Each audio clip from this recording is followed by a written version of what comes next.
Welcome back to the Situation Room with Carter Gibson. I'm here today with Nolan Meyer. We're going to be talking about the updates on the Trump administration and just the world events as a whole. Nolan, welcome back. How are you doing, man? Thanks for having me back, Carter. It's an honor to be here as always. I'm doing as well as anybody can in 2025, but we're holding in. Yeah, I feel you. I feel you.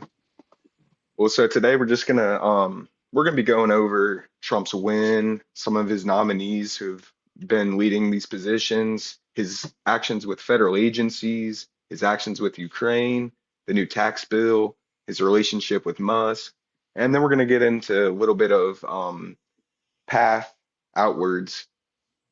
So, but I'll start here. We'll start with the win itself, and I want to start with a question for you, Nolan. Just discussing these implications. What do you think the biggest effects of this of Trump's win are for our country? Um, I don't want to mince my words here, but I think the administration kind of speaks for itself. It is the dismantling of the United States Constitution and federal government, and the installation of a new world order and oligarchy. Right. Right. Yeah. Because so get into the specifics there a little bit. How are they doing that? What type of actions are they taking? I mean, they're starting off with Elon Musk and the establishment of Doge, and gutting the federal workforce. By getting rid of the civil servants and getting rid of people that are their whole job is to serve the people, or keep checks and balances on our elected officials. Those people are the first line defense to fascism and dictatorship, and Right. they've cleaned house.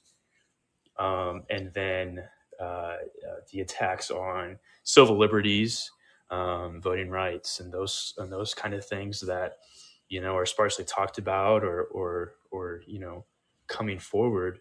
But I mean, in all honesty, it's Project 2025 was a playbook, and Democrats, Yeah. they attempted to make that message apparent in the campaign season, and voters didn't buy it.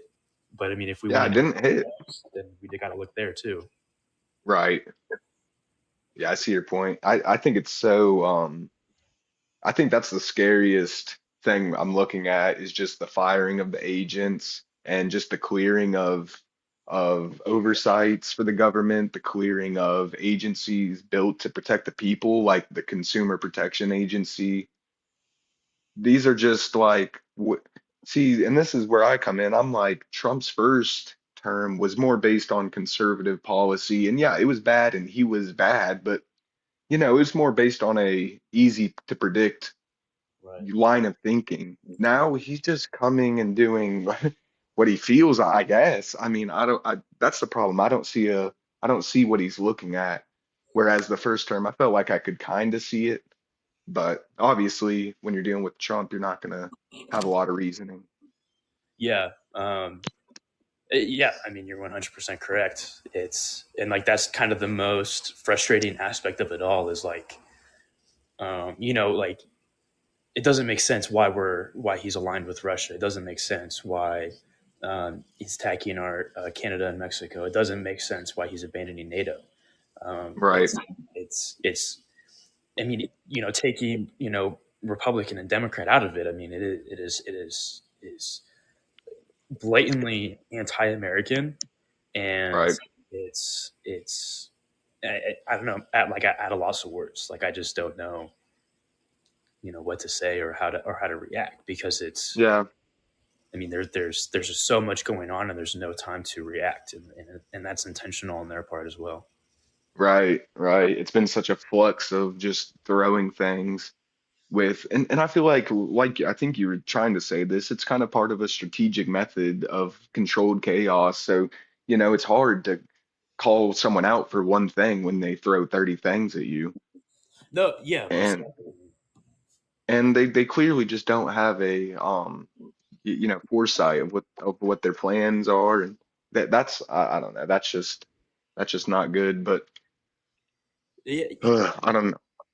right. It looks very chaotic and it looks very unorganized. And like, I'm sure that it is in terms of, proper governance and everything and, administrative duties. But, at the same time, don't get it twisted. I mean, everything that they're doing is intentional. Everything that they're Right, doing has a purpose.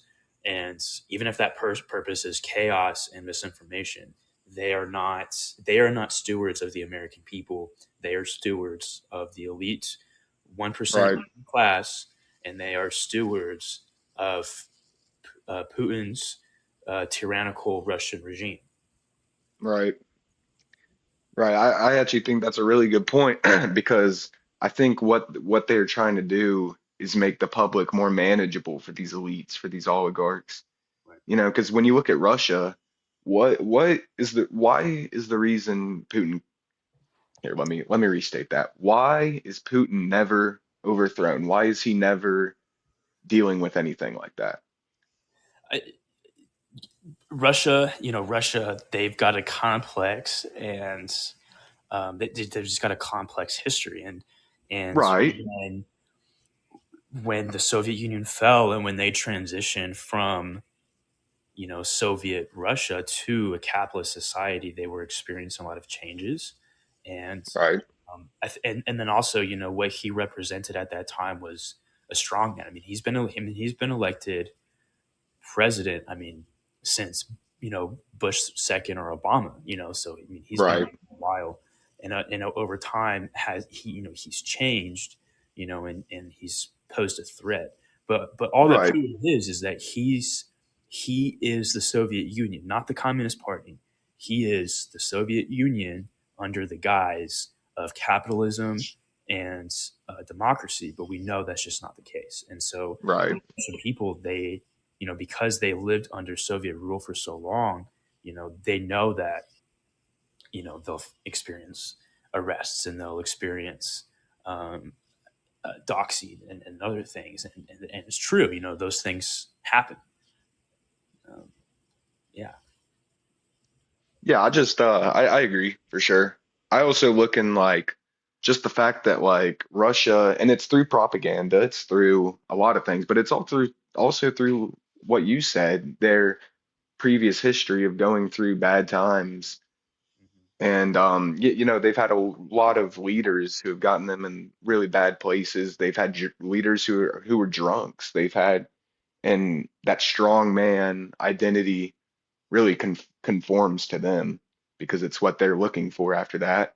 So I do think that's a great point, but I also think it's notable how the Russian people allow that to happen. And I also get that like it's a huge country, but at the same time, you have a lot of regionally located power in Moscow. And me and you learn this in every class. Democracy lies on the people.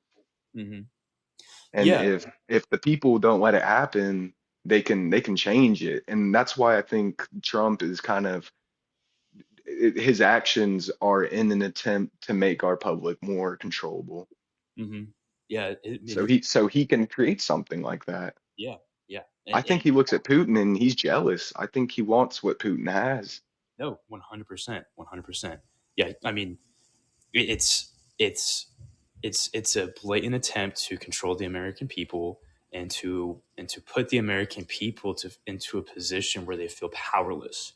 It's our tradition, it's our history, it's in our blood as Americans to fight against tyranny, to fight for freedom, and to stand up for what's right. And over the last 10 years, Trump has been around for in the political scene for 10 years. He teased the idea in 2014, announced he was running in 2015, and here we are in 2025. And so it's like we've just become numb to it, to the point that I think a lot of Americans just have just accepted it. Um, and and I think what's scary is when you talked about like why don't the Russian people fight back? Where it's like they don't have that, they don't have a recent history. They don't have elders in the community to talk about what that meant. Where it's like we've got that. You know what I Right. mean? Like, people Yeah. that lived during the civil rights movement, they're still alive. You know what I Right. mean? Like they fought for that. Or what about the LGBTQ community who fought for their rights? And Right. I think that as young Americans, but just Americans in general, that like we need to understand that you know this is this is not what this country stands for, and this is not what this country was built upon, and that Right. we don't have to just roll over and accept it.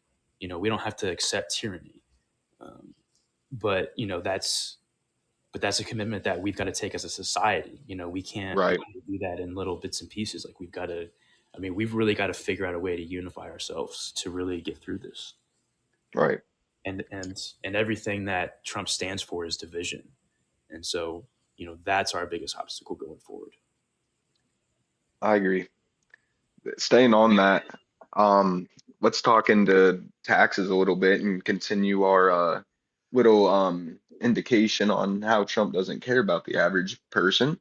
This new tax bill is going to put, let me get the figure.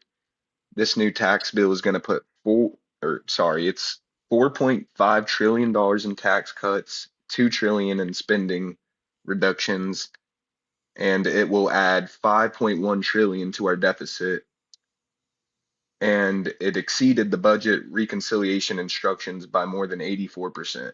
So what we have there, in my opinion, is so like Republicans run on, or at least they used to run on fiscal conservatism and lower taxes, but are you really gaining anything when you're taking on more of the burden while getting money?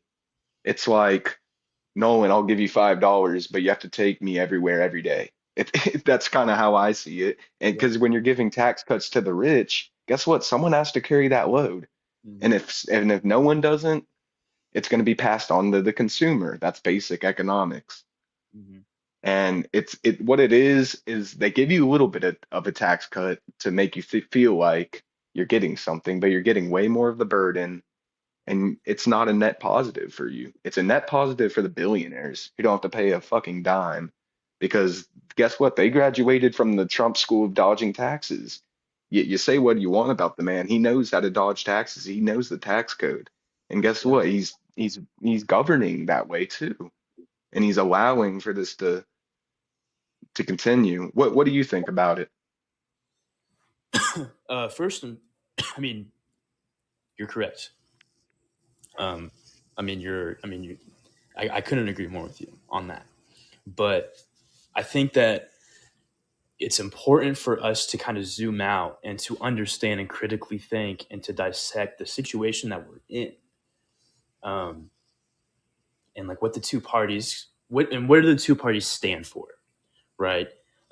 Right, It used to be that the Republican Party stood for, freedom and liberty and fiscal conservatism, um, and those kind of traditional conservative values and the definition of what conservatism is, resistant to change. And then right, the Democrats, they were the party of progress, civil rights, um, labor rights, public services, right? Um, you know, right. taking up the opposite of the progressive arm.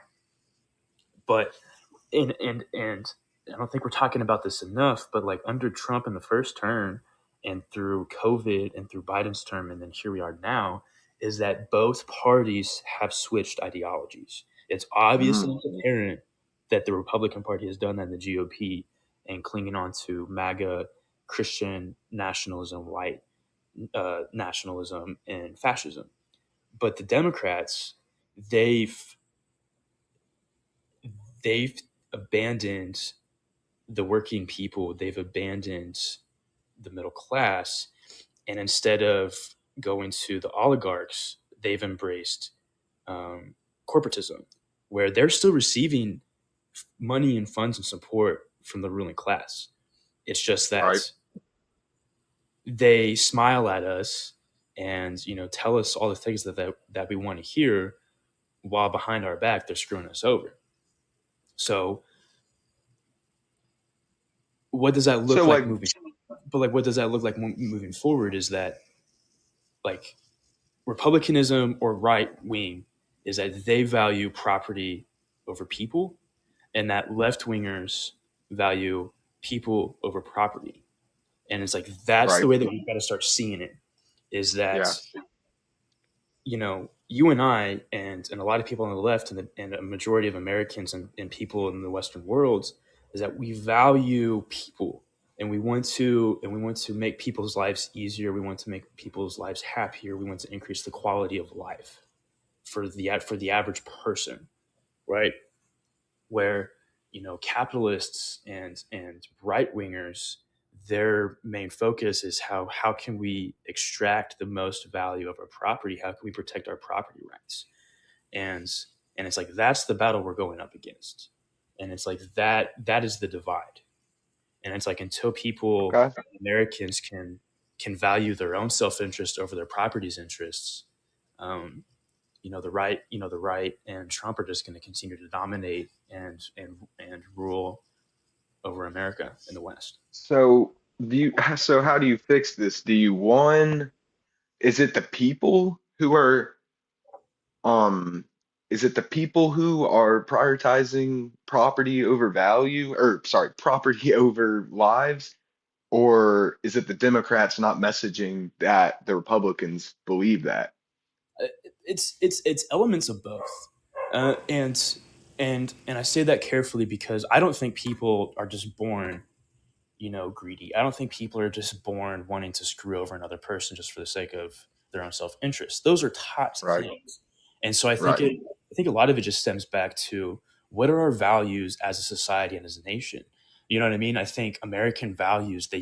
All Americans could have a set list of values that they could all agree on and identify with, while having political or social disagreements.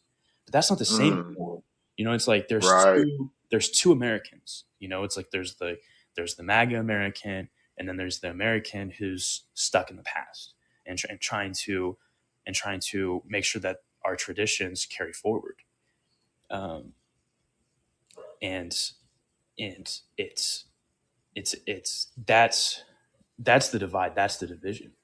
You know. Right.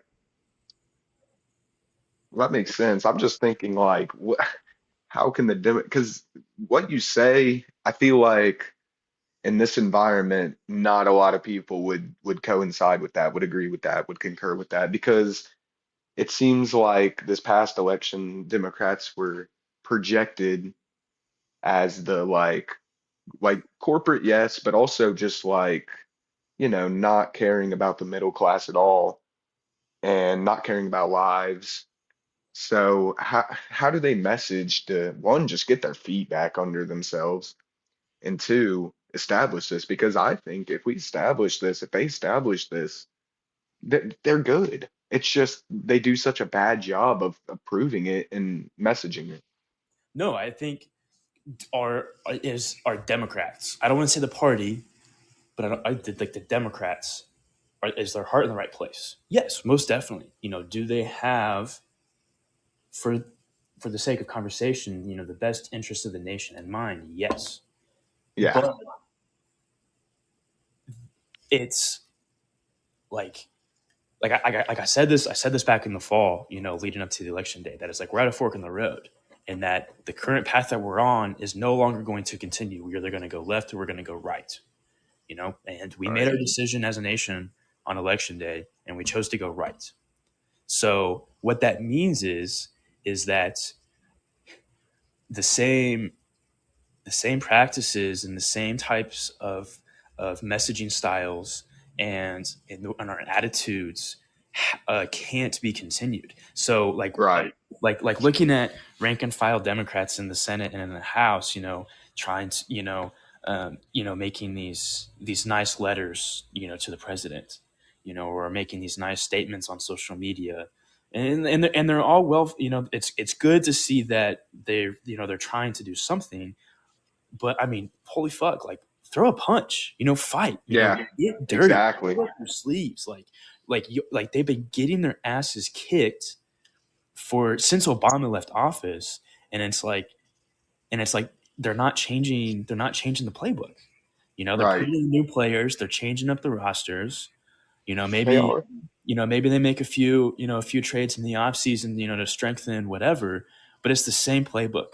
And it's like you keep right, doing what you're doing, you're going to keep getting what you're getting.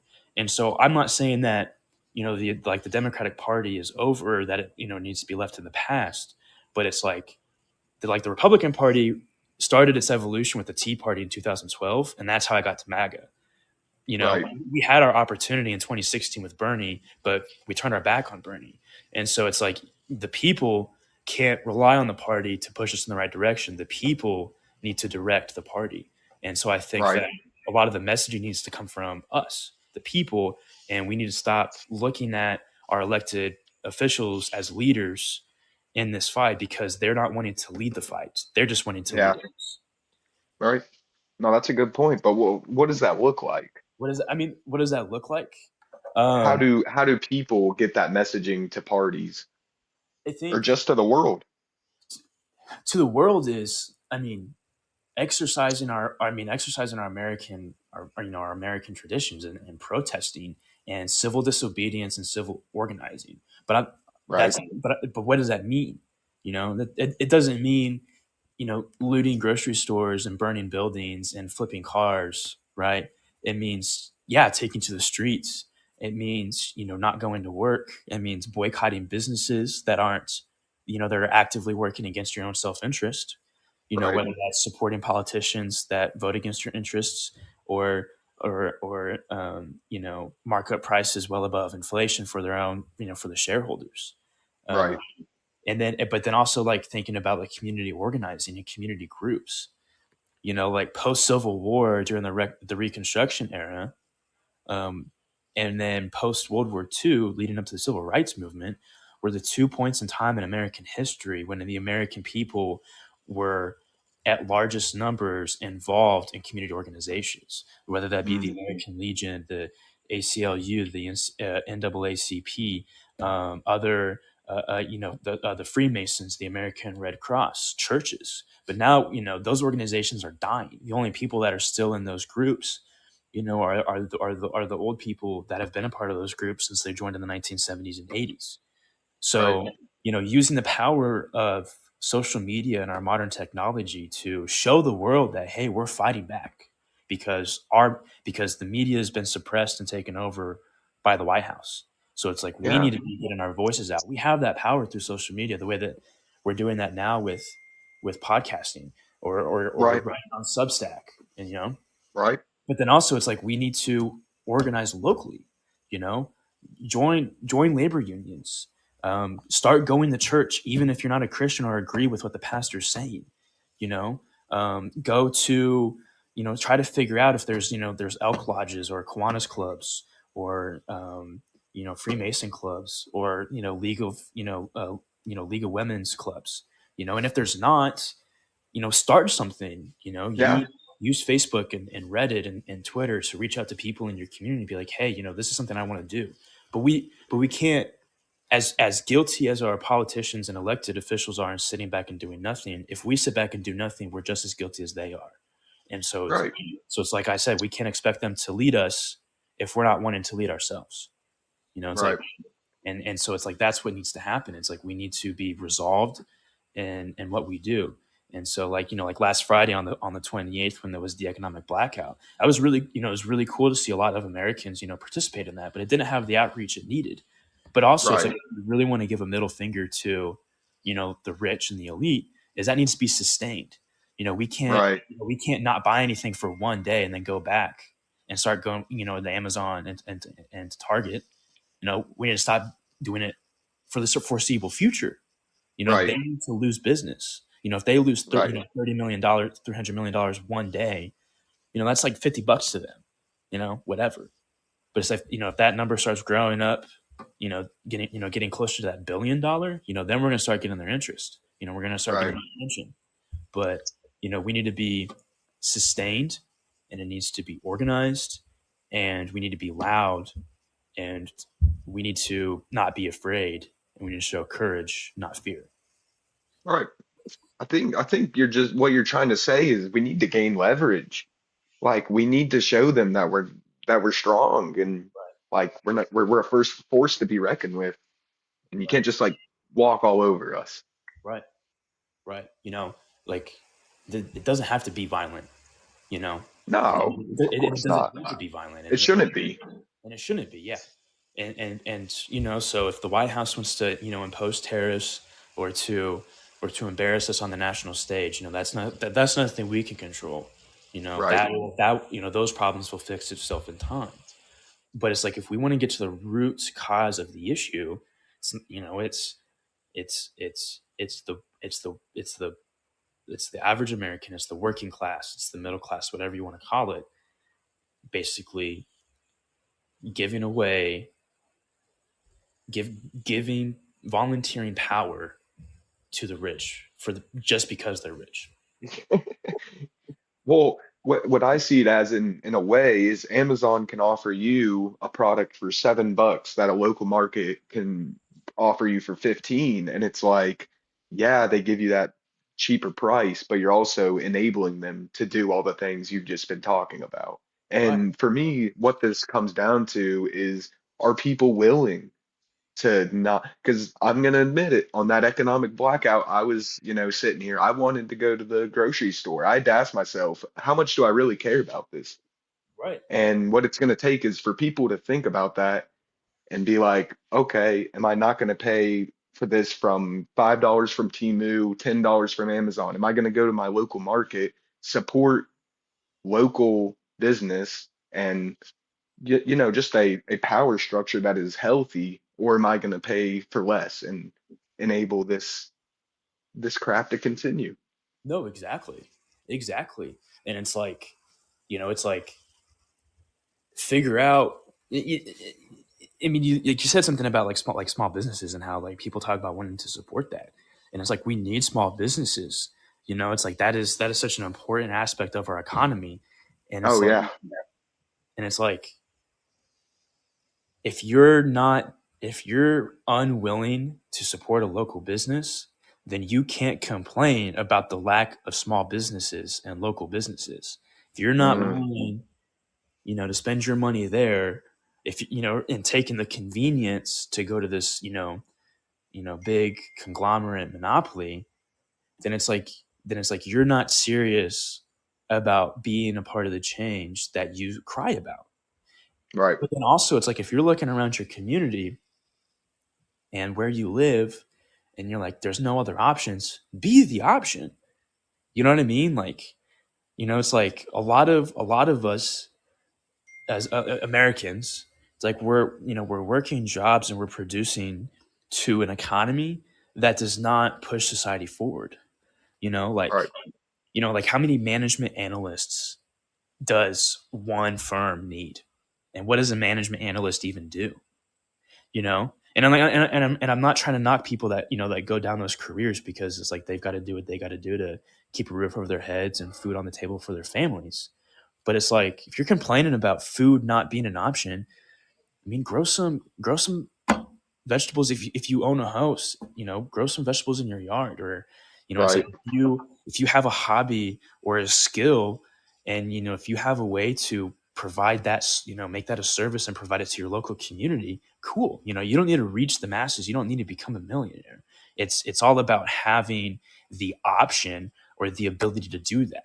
And it's like if we want capitalism to work for us, we need to reintroduce the invisible hand into our economy, and that starts with supporting and creating local businesses, and however that needs to happen.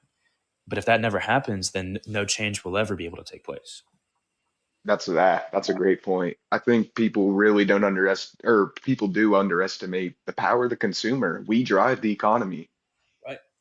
Yeah, it's like, and like, and I admire the right's ability to embrace the patriots' energy and what they were Right, fighting against the tyranny of the British Crown and King George, and what the colonists and the patriots were doing at that time. It's like there's a lot that we can learn from them. I mean, the Boston Tea Party.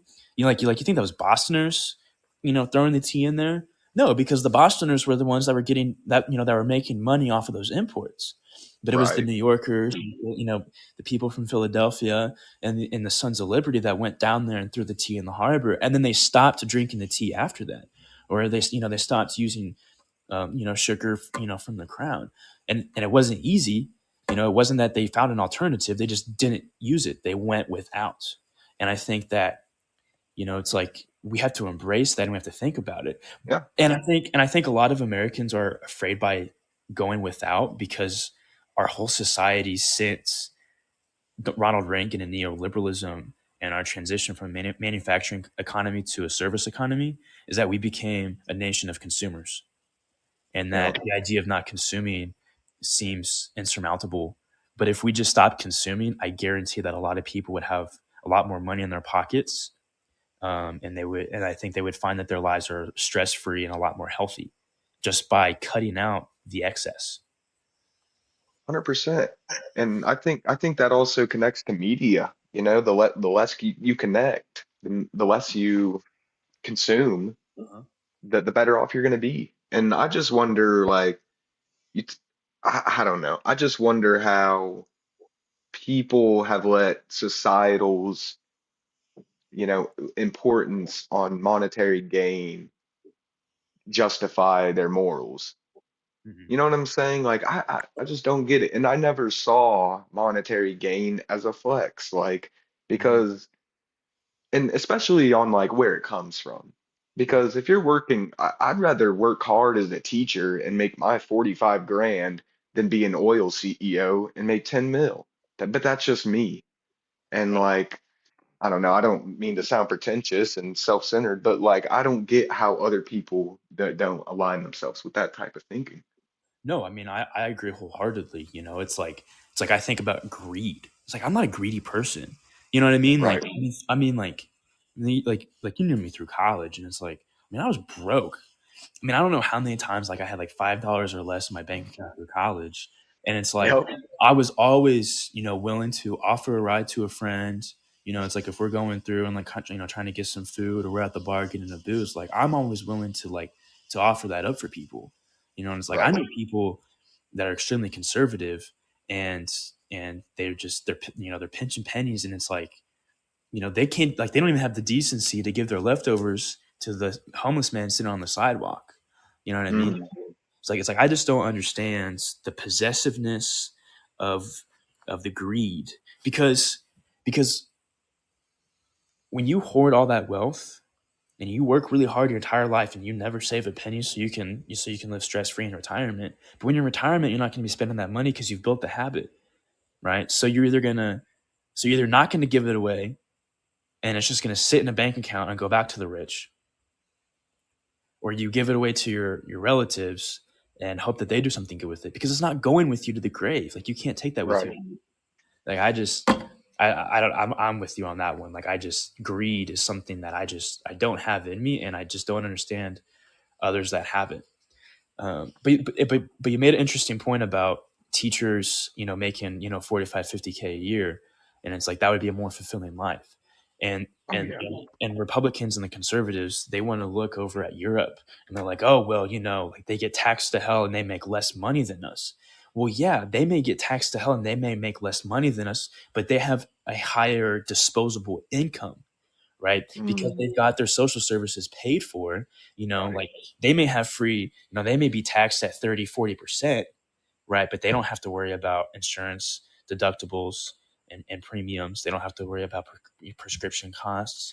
They have, and their housing is really high right now, but it doesn't even come close to what we're experiencing in America.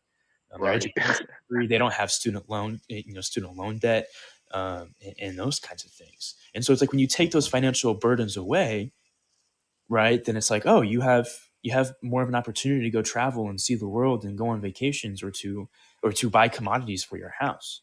But Americans, for whatever reason, they would rather earn more and spend and then give it all away back to their employers in the form of free market capitalism, instead Yeah. of giving just a quarter of it to the government and to have more to spend at their own leisure. No, I think that's a great point. And also, you were talking about like the style of economics we do here, and that's kind of what got us into the recession of 2008 was giving out so many loans for houses.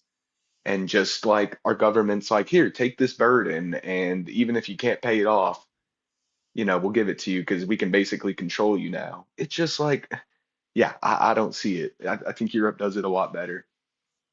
Yeah.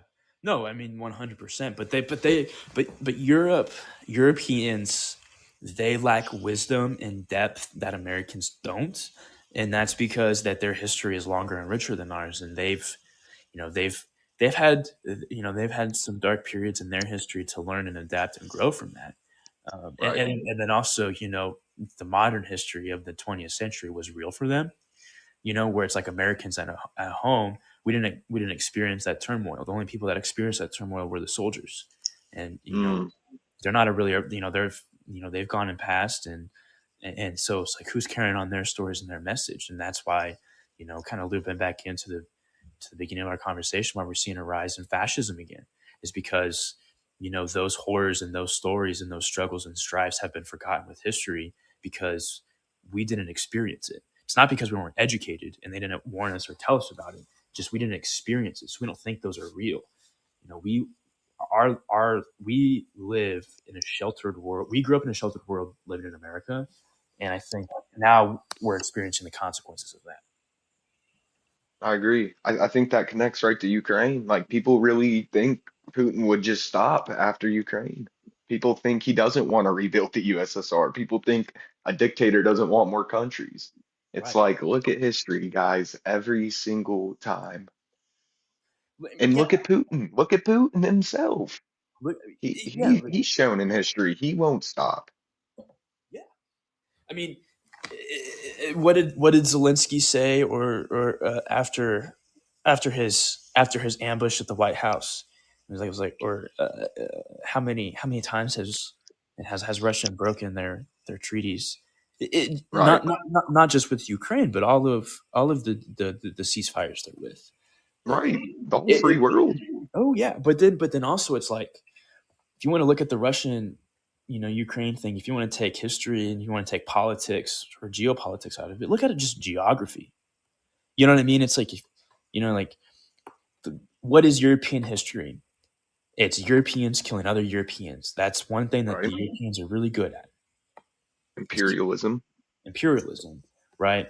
And so, in order for Russia to get to Europe and to kill the other Europeans, is you go through Poland and you go through Ukraine. You know what I mean? But Right. then, Yeah. but then 100%. also, you know, Russia's, believe it or not, is really fucking cold, and so they may have a lot of water to the north of them, but it's all covered in ice, and so Right. that leaves them to look at ports in the south.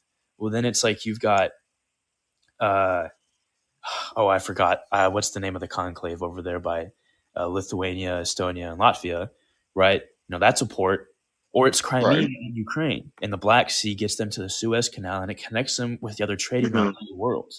It's Right. not because like that's like the geography of it, and Right. that and people and Americans, we lack the education and we lack the intelligence to look beyond of what's spoon fed to us on the television and on our phones and in the newspapers. It's like we lack the ability to critically think and to look at something and question why it is that way. No, I agree.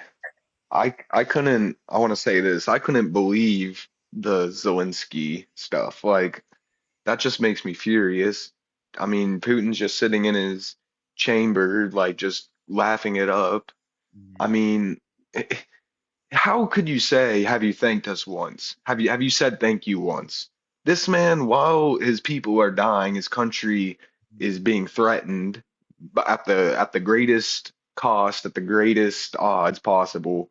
And he has come over here multiple times, spoken to Congress, spoken to the American people, met with our president, held the American flag.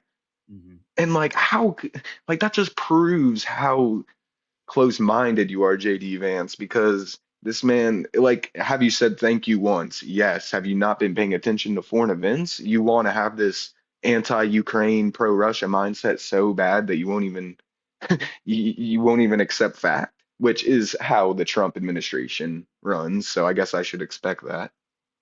Yeah, it was a complete and utter embarrassment and betrayal to to America and what we and what we used to stand for, and it was an embarrassment to the office of the presidency and the Oval Office and the history of what was supposed to be going on there, meeting with an ally to reach a deal, right?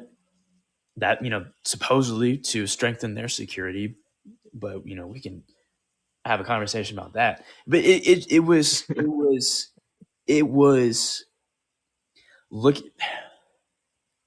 at the end of our lives, if we're fortunate enough to live a long healthy life, is when we'll look back on this time period in history. That is the moment that we'll be able to pinpoint the division or the separation from the United States and the West. Yep, Because immediately after that, all the NATO countries and the European powers, they met in London, and they promised to themselves that they would be resolved and that they would do what's necessary to wait out the 4 years. They are getting ready to prepare for what they went through from 1936, 1937 up until 1941. And that's the situation that the world's in right now. And to know I and agree. to think that the beacon of freedom and prosperity to the world are the ones doing it, and we are turning our back not only on the world, but we're turning our back on ourselves. Right, And our that own interest. is what is so disgusting about it all. It is disgusting, and I'm It so is. so ashamed. Yeah. I mean, it's just it's you could talk for 30 minutes about the adjectives that it is. It's bad, it's stupid, it's just horrendous. I mean, I just don't get it at all. This is a lot of what these podcasts are going to end up being is I don't get this, I don't get that. But I mean, what are we thinking? First of all, I don't know why they're going to have that in the first place. All that is leverage for Russia. Having that like live Mm-hmm. discussion in front of all the reporters. It's because Trump wants to play TV, right? He wants to and but Oh, that's this is just TV. Get the fuck and out. then JD Vance in that says, "Well, you were the one who wanted to do this." No. He wanted to come here and get some security guarantees. And even he's going to give you half of the country's mineral deposits, which shit, that's going to be an economic, like low key, that's kind of an economic disaster for Ukraine when you think Right, about it. But right. if we can give those security guarantees, I still think it would be worth it. Yeah, if But at that the means. same time, we got to realize they're giving us everything. They're begging us. And we're just, and while Zelensky may not be on his knees to Trump, I mean, he figuratively is. Hmm. Hmm. They need us. And he says that. Right. It's it is the survival of Ukraine and Ukrainians, and that's what the fight is about.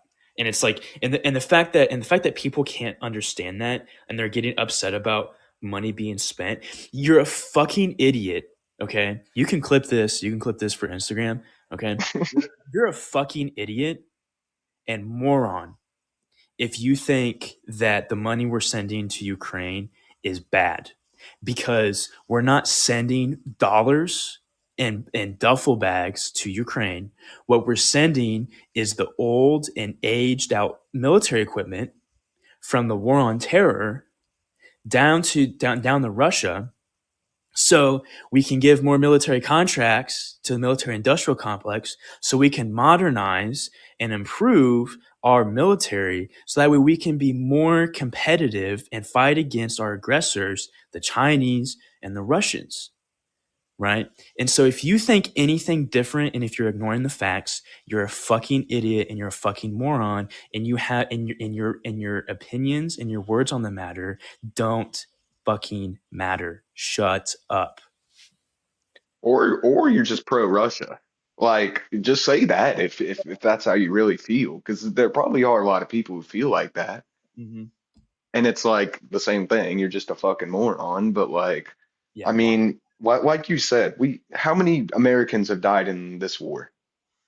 Zero, zero. It's the And thing. how many enemies have we just demolished? How many big enemies? One, a huge one, our number one adversary. And we're not having to spend a life.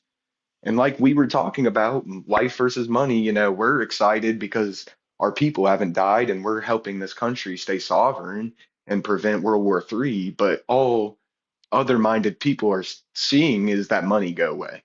They don't Right, think about what the effects it has, what the causes of that are, and they don't realize that giving that money is an investment, right? And it's actually saving us money because World War III would cost a lot more money and a lot more lives. right, right. Or and yeah, and then and supporting Ukraine, and if Ukraine wins and getting a ceasefire, getting them a part of NATO, because that way, if they're attacked, that gives the West, not the United States, but the West and NATO, the ability to fight back. That deters Right, Russia. That deters right. Russia. They won't invade Ukraine if they know they have NATO backing. Right. This Because whole thing wouldn't have happened. right, right. And that closes off the geographical ability for Russia to enter Europe. But if we would, but blowing it up even bigger out, we are the world power. Okay, we are in the history of in human history, and in the era of empires, we are the current empire. Okay, that's what we are. So Right, if we want to continue to be the world empire, to make sure that we have the strongest economy, to have the strongest military, to make sure our currency is the world reserve currency of the world, right? To make sure that we are, like the United Nations and everything, is pretty much a mini government, or an extension of the United States, right? To keep those luxuries, right? That means that we need to destroy and weaken our competitors or aggressors to be the next world power. Well, who are the right. two contenders right now? It is the Chinese and it is the Russians. Letting Ukraine fall allows Russia to grow from a second world country to a first world country. Because at the end of the Soviet Empire, they were a third world country, and under their capitalist revolution and reform, they've increased to a second world country. And if they're able to have Odessa and Crimea and full 100% access to the Black Sea, that Right. would be the catalyst to allow Russia to become a first world country. And the moment that happens, we cannot defeat Russia. Yeah. So, so again, it doesn't make any fucking sense. Like what? How is that in the best interest of the United States? How is that in the best interest of the people? How is that in the best interest of our money and of our economy? It goes against everything. It is, like, I don't want to say treasonous because he's the president, but it's treasonous. I Yeah. don't have any other way to describe it. I mean, yeah, it's handing the enemy weapons. Basically, you're removing their number one handicap because the two geographical handicaps of Russia is that and the fact that Moscow is where the power is located, but you got all this land out west or out east. But that's for another discussion. But you're right. You're giving them a get out of jail free card on their one handicap. So if there was a World War III, shit, their military, their economy just got that much stronger. Right, right, and yeah, 100%. And it's like, if we're getting caught up with Russia, if we're losing our allies with NATO, we know China's watching and sitting back. We know that they're not going to just let it all happen and not join in. Right. So it's like, what does this mean for Taiwan? What does this mean for Japan? What does this mean for South Korea? What does this mean for Australia? Yep. You know what I mean? Like, Yeah. it's like the moment that we get locked up into a conflict with Europe, or we lose our allies, with Canada and Mexico, we get and we got to fight China because we know Trump's going to fight China because Trump doesn't like China. But how's that how's that going to work out for us? Right. It's like there's no plan for any of that stuff. There's no contingencies, Right. and none of the actions make sense. I agree. I agree. Well, I'm out of time this week. It was nice to have you on, and it was nice to be back. I appreciate it, Nolan. No, I appreciate you, Carter. I appreciate Oh you yeah. having me on again, and hopefully we can get to this sooner rather than later Oh for yeah. Hopefully get on a regular schedule here soon once we start figuring out some things. oh yeah, be they'll allow us to cover more topics and whatnot too. Oh, for sure. For sure. Get a little more in depth. Oh, for sure. Well, thank you, Carter. Yes, sir. Thank you. Have a good night, man. Yeah, you too, man.